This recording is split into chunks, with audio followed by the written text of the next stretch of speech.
I've been with Marcus for 5 years and engaged for 8 months. We met at a mutual friend's housewarming party in Austin, Texas, and I thought we had the perfect relationship. Marcus worked as a software architect for a tech startup where his sister Emma also worked in marketing. We lived together in his downtown loft that he'd bought before we met. Marcus traveled to Seattle for work every 6 to 8 weeks, usually for 4 to 6 days at a time. He always explained it the same way. Their company had a major client up there that required regular on-site collaboration. Since his company specialized in cloud infrastructure for healthcare systems, it seemed legitimate. He'd always return with little gifts for me: artisanal coffee beans, quirky bookmarks from Pike Place Market, those miniature Space Needle replicas I started collecting. I thought it was sweet how he always thought of me during his stressful business trips. Something else that should have been a red flag: Marcus was extremely private about social media. He had LinkedIn for work, but claimed he didn't believe in Facebook or Instagram, saying they were toxic for mental health. Whenever I posted photos of us together, he'd ask me not to tag him or mention his full name. He said his company worked with sensitive healthcare data and employees had to maintain minimal digital footprints. Plausible enough that I never questioned it. The truth started unraveling after his sister Emma's birthday party last fall. She'd invited colleagues, college friends, and family to celebrate at this upscale rooftop bar. During the party, I overheard 2 of Marcus's coworkers discussing his Seattle trips. One mentioned something about Marcus's arrangement up there, and they both glanced at me before quickly changing subjects when they realized I was listening. Later that evening, Emma's college roommate Sarah got drunk and started chatting with me while Marcus was networking. Sarah kept making weird comments like, "So you're the Austin girlfriend?" And Marcus always did like keeping his options open. When I asked what she meant, she just giggled and said, nothing, just old jokes from college. I mentioned it to Marcus later and he got defensive, claiming Sarah had always been jealous of him and loved stirring up drama. He said she'd had a thing for him in college and never got over it. After that party, I started paying closer attention to details. I noticed Marcus always packed the same black leather messenger bag for his Seattle trips, and he was oddly secretive about it. He'd unpack it himself immediately after returning, wash everything separately, and I realized I'd never actually seen what he brought on these trips. One time I jokingly asked if he was smuggling contraband, and he got genuinely angry, saying I clearly didn't trust him. When Marcus left for his next Seattle trip, I did something I'm not proud of, but I'm glad I did. I searched our loft. I wasn't sure what I was looking for, but something felt wrong. In his home office desk, buried under old receipts and warranty documents, I found a second phone charger, but not for his iPhone. It was for a Google Pixel. Marcus had never owned an Android phone. I also discovered some bank statements from a Washington State credit union and a photo strip from one of those mall photo booths crumpled up in the back of a drawer. The photos showed Marcus with his arm around a beautiful blonde woman with short hair. They were laughing, kissing, looking completely in love. The timestamp on the photos was from 6 months ago. I kept searching and found an envelope containing a receipt for a wedding ring that definitely wasn't mine. The receipt was from a jewelry store in Seattle, dated about 18 months after we'd started dating, which was 6 months before he proposed to me. I photographed everything with my phone, then carefully put it all back exactly as I'd found it. I thought about confronting him immediately when he returned, but something told me I needed more information first. If he'd been living a double life for years, I needed to understand the full scope before everything exploded. When Marcus returned from that trip, I acted completely normal while secretly watching his every move. He brought me a beautiful handcrafted ceramic mug from a local Seattle artist, kissed me like nothing was wrong, and complained about his demanding client meetings. I smiled and nodded while internally screaming. The next morning, he left his laptop open on our kitchen island while he took a shower. He'd never shared his password with me, but I'd watched him type it enough times to figure it out. When I opened it, I discovered everything. Marcus had a completely separate Google account I'd never seen. The name on it was Marcus Chen Rodriguez. He'd hyphenated his last name with one I didn't even know he had. There were Gmail messages between him and someone named Isabella, hundreds of them, love notes, photos, future plans. That's when I discovered Isabella wasn't his girlfriend or mistress. She was his wife, his actual legal wife. They'd been married in Seattle 2 years ago while he was already in a serious relationship with me. Even worse, reading through his messages to her, he'd explained my existence by telling her I was his mentally unstable cousin who couldn't live independently, so he had to provide housing and care for me in Austin. He told her I was bipolar with delusions and sometimes got confused about our relationship. That's why he couldn't bring her to Texas yet, because I might have an episode. The messages showed they'd been planning for her to move to Austin once they found me better living arrangements. They had a whole timeline mapped out. Meanwhile, he kept postponing our wedding planning, claiming he wanted to get promoted first or save more money. But what absolutely destroyed me, Isabella was 5 months pregnant with his child. There were ultrasound photos in their message thread. They'd been trying for over a year, and she was due in early summer. He'd been helping her set up a nursery in their Seattle apartment, while simultaneously planning our future together. A new message notification popped up, and I clicked on it without thinking. It opened their WhatsApp conversation where Isabella had just sent a video of her pregnant belly as the baby moved. Her message said, "Your son is active today. I think he's excited for daddy to come home tomorrow. Only 4 more months until we meet him. I love you both so much." I screenshotted everything. The messages, the WhatsApp conversations, the photos, the ultrasounds, their marriage certificate that he'd scanned and saved in Google Drive. I emailed everything to myself, backed it up to cloud storage, then carefully closed the laptop and put it back exactly where he'd left it. I needed time to process and plan. This wasn't just cheating. This was a calculated, years-long double life with a pregnant wife and detailed plans that involved lying about my mental health to justify my existence. I called in sick to work for the next 2 days while Marcus was at his office, claiming I had food poisoning. Really, I was researching Marcus's life in Seattle, Washington marriage laws, and figuring out what to do next. That's when I found Isabella's Instagram account. It wasn't private. There were hundreds of photos of her and Marcus together, at Seahawks games, hiking in the Cascades, at their wedding ceremony. Her bio proudly stated, "Baby boy arriving June 2024. I spent hours scrolling through her feed, watching my entire relationship dissolve in real time. Photos of them painting the nursery together during his last business trip. Pictures of their wedding that happened when Marcus told me he was at a tech conference in San Francisco. Family barbecues where he was introduced as her husband, while I sat in Austin thinking he was working late.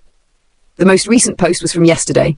It showed Marcus placing his hands on her pregnant belly with the caption, 4 months to go until our family is complete. So grateful for such an amazing husband and future father." I was physically sick, but more than that, I was furious. Not just heartbroken or devastated, absolutely enraged. This man had stolen years of my life while building a complete alternative existence with someone else, and he'd told her I was his mentally ill cousin. I needed to make a decision. Confront Marcus immediately? Contact Isabella? Just disappear and let him figure it out? Each option felt incomplete. I wanted them both to know exactly what kind of person he really was. After thinking it through, I decided my response needed to be calculated and complete. No quick confrontation he could manipulate his way out of. No easy escape. First, I needed to contact Isabella. But I couldn't just message her saying, "Hey, your husband has been engaged to me for 8 months. She was 5 months pregnant." I needed to be careful about how I approached this. Plus, what if she didn't believe me?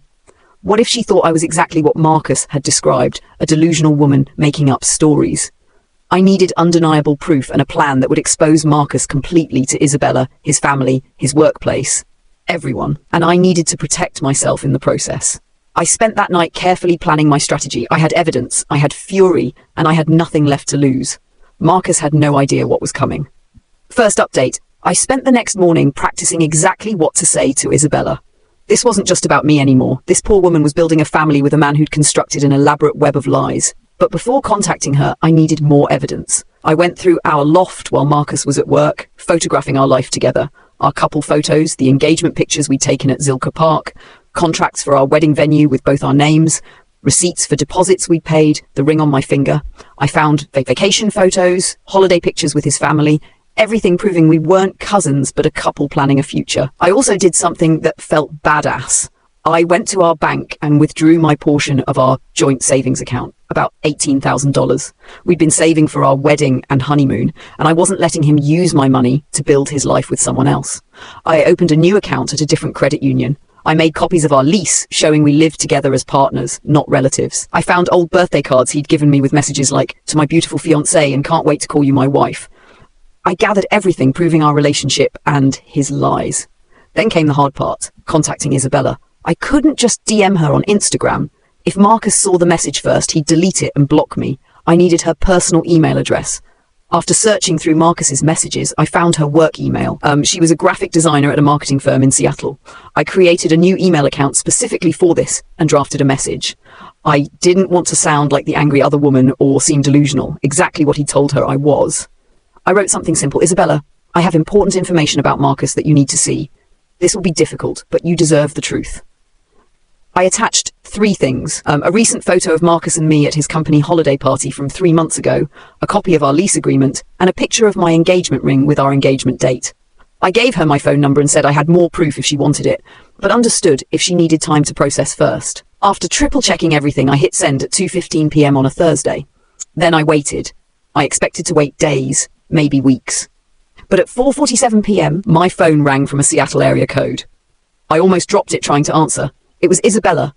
She was speaking quickly, her voice shaking, asking who I really was and if this was some kind of sick joke. I told her everything. How long Marcus and I had been together, our engagement, our living situation. She kept interrupting with specific questions about Marcus. His birthmark on his back, the scar on his hand from a skateboarding accident when he was 12, his favourite restaurants, his family members' names. It was surreal, like we were comparing notes on a book we'd both read, except the book was a man we both thought we knew. With each detail I confirmed, her voice got shakier. I could tell the exact moment she accepted the truth. She went completely silent for about 15 seconds, then started crying.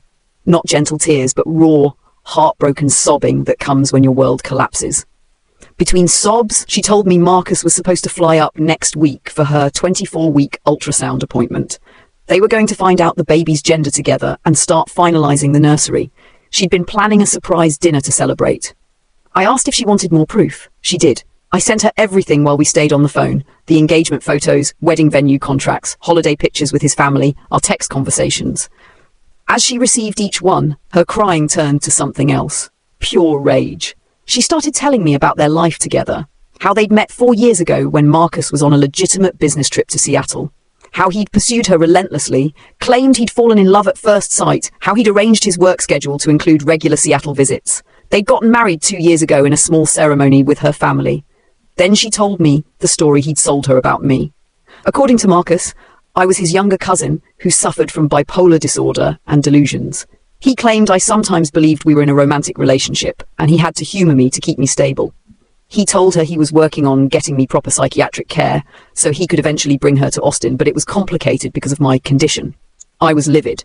Using mental illness as a cover story, making me sound unstable and delusional, it was cruel to both of us. The conversation lasted almost 4 hours. Isabella was sharp and practical despite her emotional state. She asked if I'd confronted Marcus yet. When I said no, she suggested something I hadn't considered. Let's coordinate, she said. Let's not give him any warning. Let's make sure he can't manipulate his way out of this.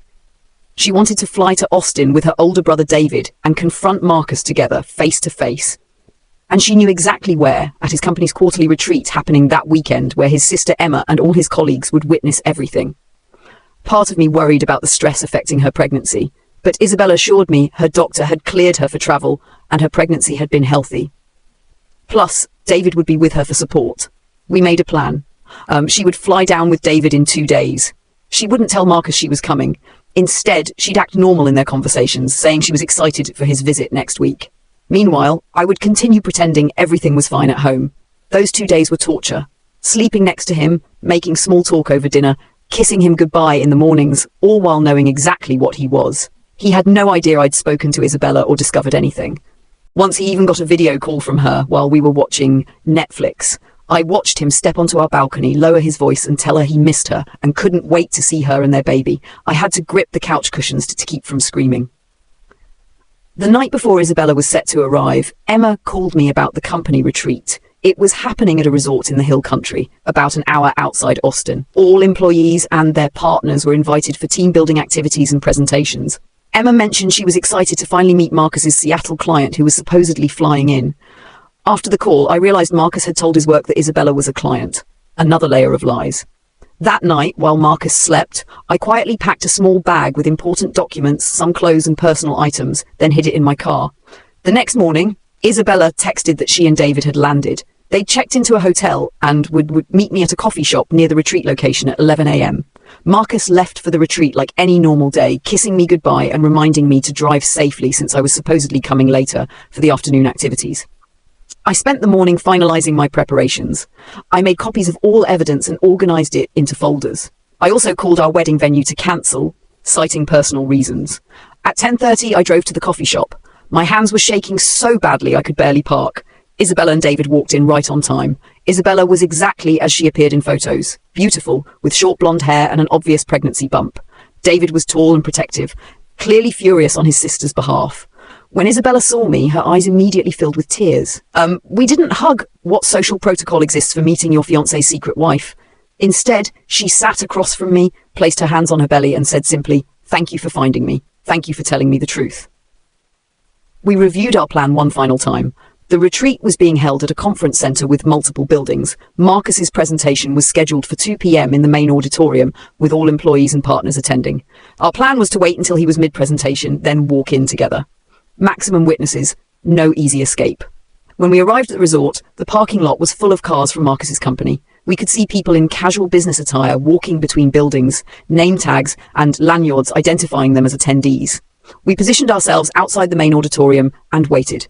At exactly 2:15 p.m. we walked in together. Marcus was at the front of the room with a PowerPoint presentation about cloud security protocols. The audience was about 60 people, his entire company plus partners and spouses. Emma was in the front row taking notes.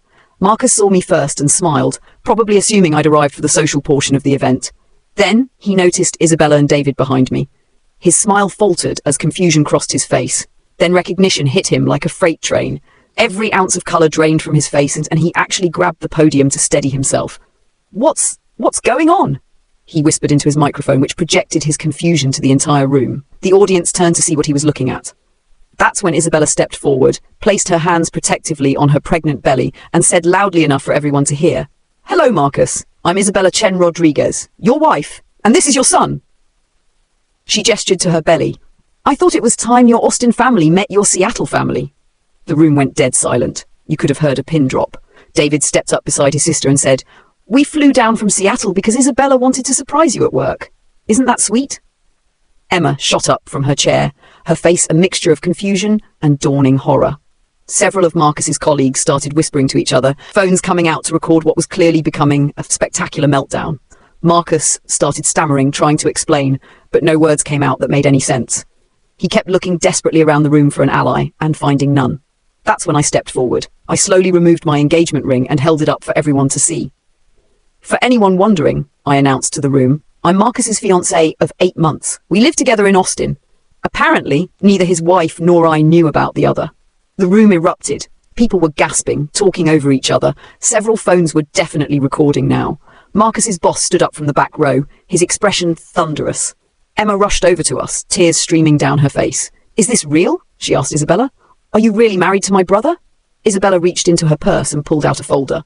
"Marriage certificate, ultrasound photos, and about 500 text messages between us over the past 2 years," she said. "Your brother is an excellent liar." That's when Marcus finally found his voice. "This is insane," he said into the microphone. "This is a misunderstanding. These women are clearly disturbed." "Stop," Emma said loudly, cutting him off. "Just stop, Marcus." Security arrived at that point, but not to remove us. Marcus's boss had called them to escort Marcus from the property. Apparently, having your secret wife crash your work presentation while your fiancé watches was grounds for immediate termination. As security approached Marcus, Isabella called out, "Oh, and Marcus? I filed for divorce yesterday. My lawyer will be in touch about custody arrangements for our son." The last thing I saw before walking out was Marcus collapsing into a chair, his head in his hands, while 60 of his colleagues watched his entire life implode in real time. Second update. After the retreat confrontation, Isabella, David and I went to a nearby restaurant to decompress. We were all shaking from adrenaline and the sheer insanity of what had just happened. The server kept glancing nervously at our table, probably because Isabella was emotional while angrily scrolling through her phone. David was making intense phone calls in Spanish, and I was just sitting there with this weird laugh bubbling up every few minutes. My phone wouldn't stop buzzing. Marcus had sent 31 text messages in the hour since we'd left the resort. They ranged from desperate, "Please just talk to me, I can explain everything," to manipulative, "This isn't fair, you're not letting me tell my side," to threatening, "You have no idea what you've done to my career."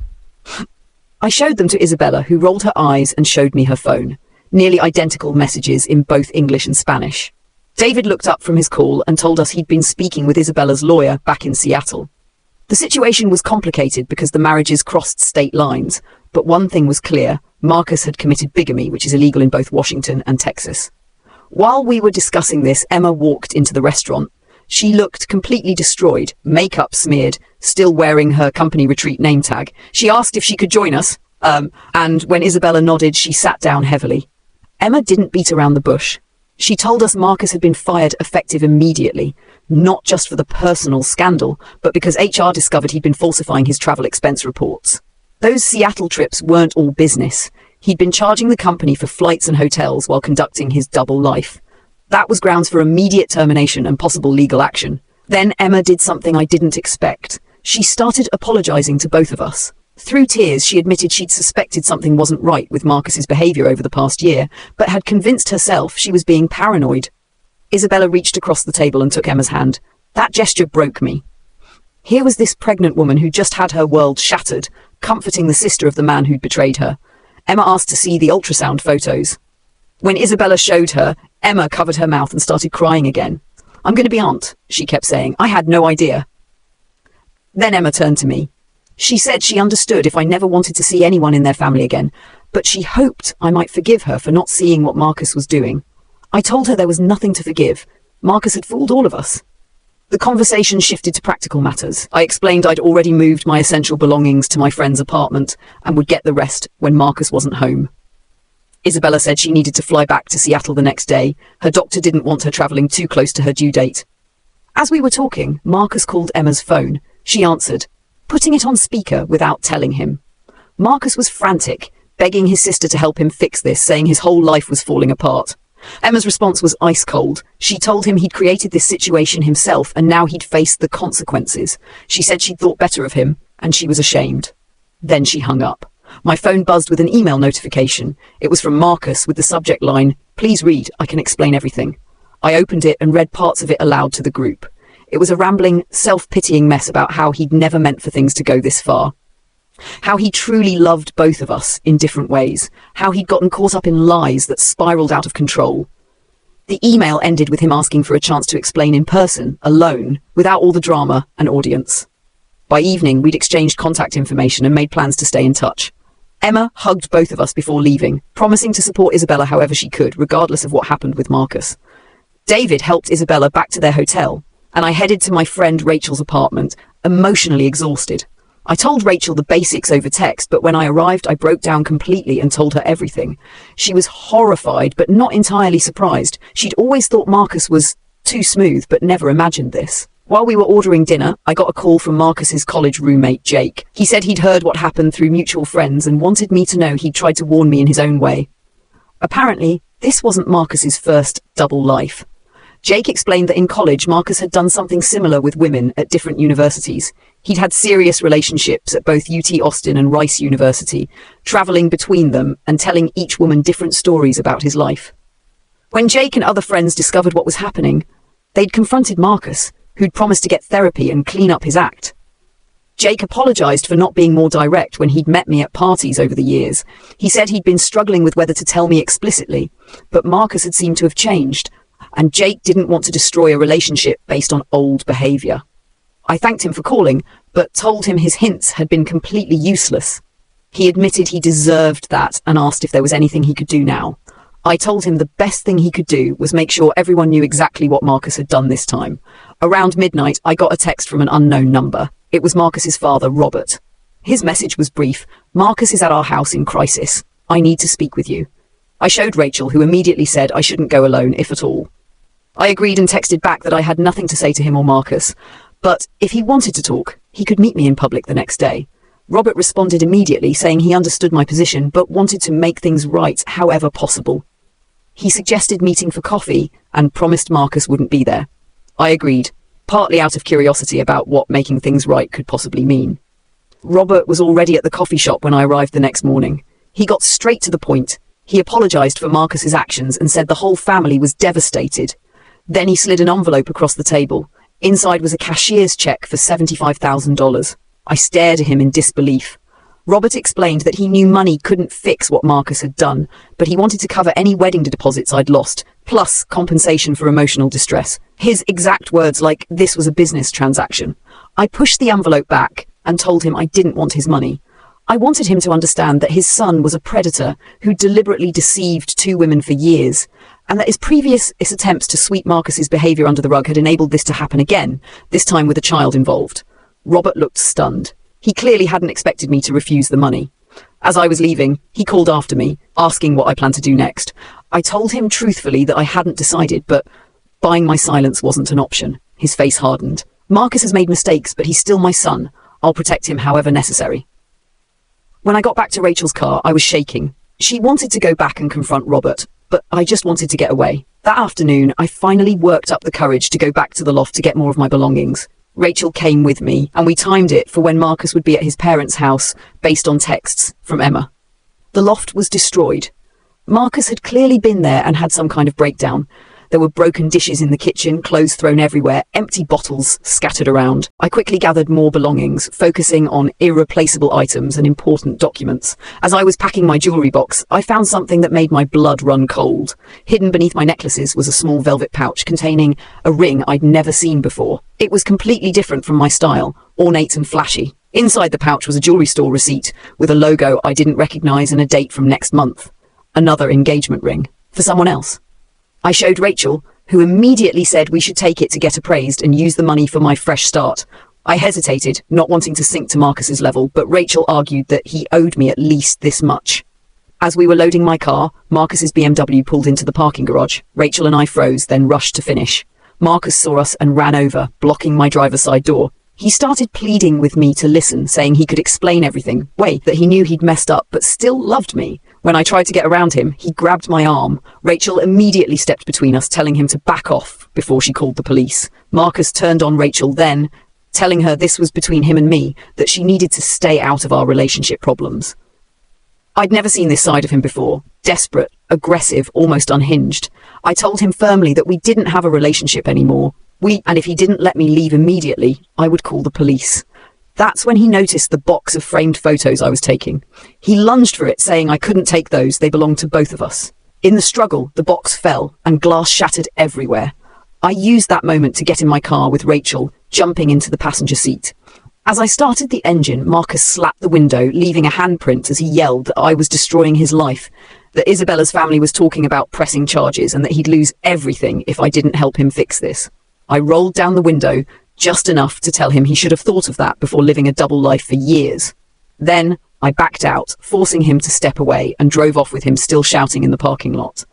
That night, I checked in with Isabella via text. She sent me a photo of herself with David and her parents, looking exhausted but supported. She told me Marcus had been calling her parents' house non-stop until they blocked his number. Now he was emailing her every few hours, alternating between apologies, excuses, and pleas about wanting to be part of his son's life. Isabella told me her lawyer was already working on the divorce filing and had advised her to document all contact from Marcus. She also mentioned that David had researched the lawyer I was using to make sure we coordinated our responses so Marcus couldn't manipulate either of us. As I was messaging with Isabella, Marcus somehow found out I was staying with Rachel. He showed up at her apartment complex around 11 p.m., buzzing every unit until someone let him into the building. He pounded on Rachel's door, waking not just us, but several neighbors. Rachel called building security, who removed him with a warning that they'd call police next time. But Marcus wasn't done. He sat in his car in the visitor parking lot all night, sending me messages about how he just wanted to talk, how he wouldn't leave until I heard him out. Around 2 a.m., the messages took a darker turn. He started blaming me for overreacting, saying I'd ruined his life over what was essentially poor communication. He claimed I had no right to contact Isabella, that I'd put his unborn child at risk by causing his mother so much stress. I showed the messages to Rachel, who insisted on calling the police. They came and made Marcus leave, but without a restraining order, there wasn't much else they could do. By morning, Marcus had escalated his campaign. He'd somehow gotten my parents' phone number and called them, spinning some story about how I'd had a mental breakdown and was making wild accusations. Thankfully, my parents knew me better than that. My dad had told Marcus never to contact them again. I finally got some sleep around 6 a.m., completely drained. Rachel woke me at 10 a.m., looking worried. My phone had been buzzing constantly, and it wasn't just Marcus. His father, Robert, had been calling too, along with several unknown numbers.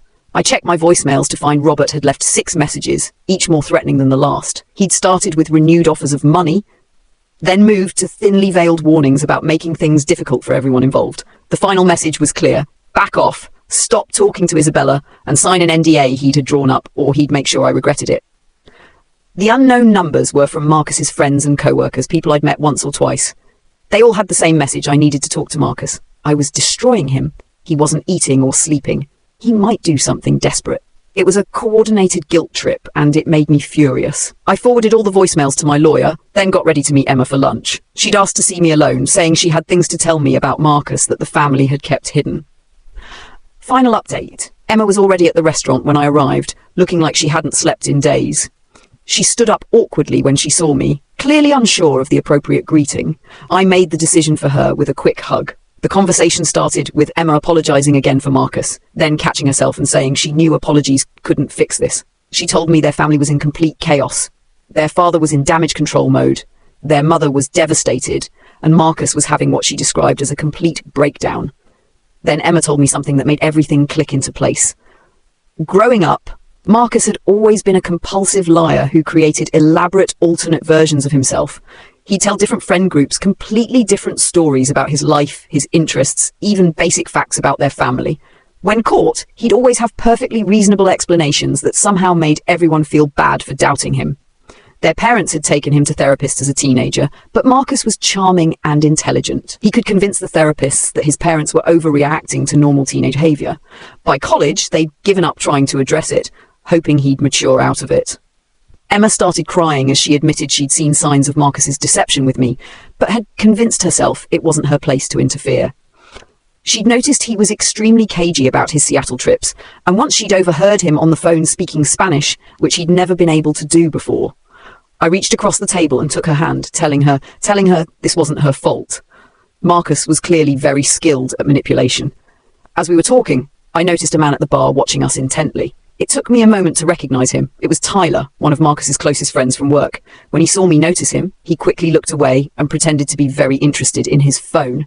I realized Marcus was still having me monitored, using his friends to track my movements and report back. I pointed him out to Emma, who looked mortified. She immediately stood up, walked over to Tyler, and confronted him loudly enough that several nearby tables turned to watch. Tyler stammered something about just happening to be there, but Emma wasn't having it. She told him he was pathetic for helping Marcus stalk me, and that he needed to leave immediately or she'd make a scene he wouldn't forget. Tyler slunk out, and Emma returned to the table, apologizing for her brother's behavior. As lunch ended, Emma asked if I would consider meeting with their parents together to discuss everything. I was immediately suspicious given Robert's threatening voicemails. Emma assured me it wasn't a trap. Their mother had insisted on it and was forcing Robert to cooperate. She thought they needed to hear directly from me what Marcus had done, with no filters or minimizing. I told her I'd think about it and discuss it with my lawyer first. As we were leaving the restaurant, my phone rang with Isabella's number. She was panicking. Marcus had somehow gotten past building security at her apartment complex in Seattle and was outside her door, refusing to leave until she spoke with him. Her family had called the police, but Marcus was making a scene, yelling about his rights as the baby's father. Isabella was terrified and asked if I knew anyone who could help control Marcus from the Texas side. I immediately called Emma, who answered on the first ring. When I told her what was happening, she went deadly quiet, then said she'd handle it. 10 minutes later, Isabella texted that Marcus had received a call and left abruptly. Emma had apparently threatened to cut him off completely financially and legally if he didn't leave Isabella alone immediately. That evening, I met with my lawyer. He reviewed all the messages, threats, and harassment from Marcus and Robert. He advised filing for a restraining order immediately and documented everything for potential future legal action. He also warned me that cross-state legal issues could get complicated, but he'd coordinate with Isabella's lawyer to ensure we were both protected. The week after the confrontation became a nightmare of constant harassment. Marcus wouldn't stop calling from different numbers. I'd block one, and he'd call from another.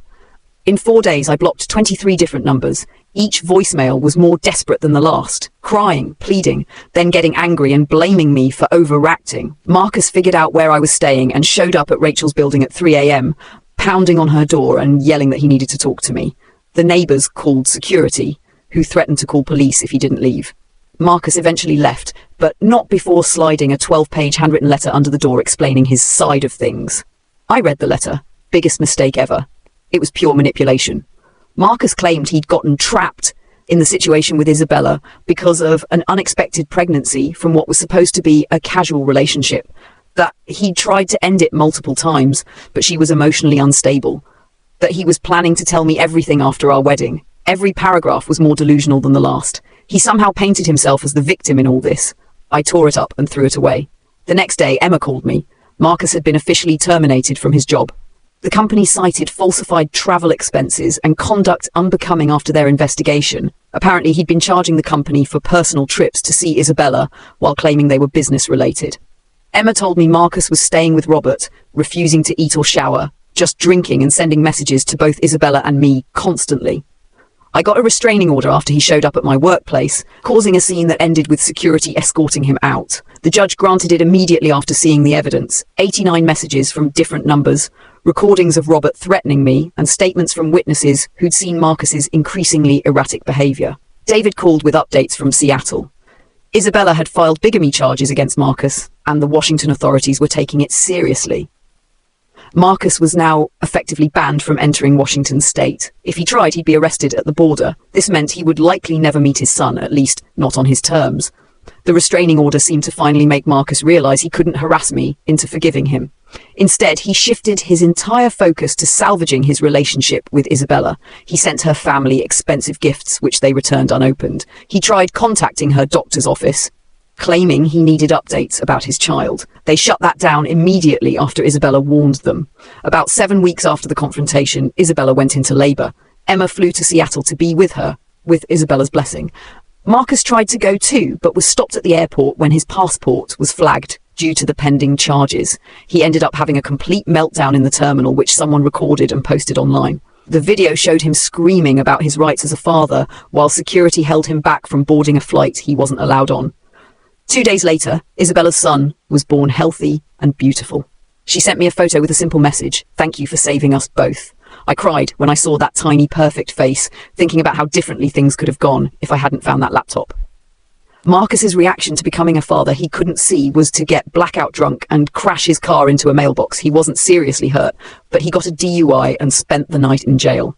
His father, Robert, tried one more time to buy my silence, this time offering $150,000 through his lawyer.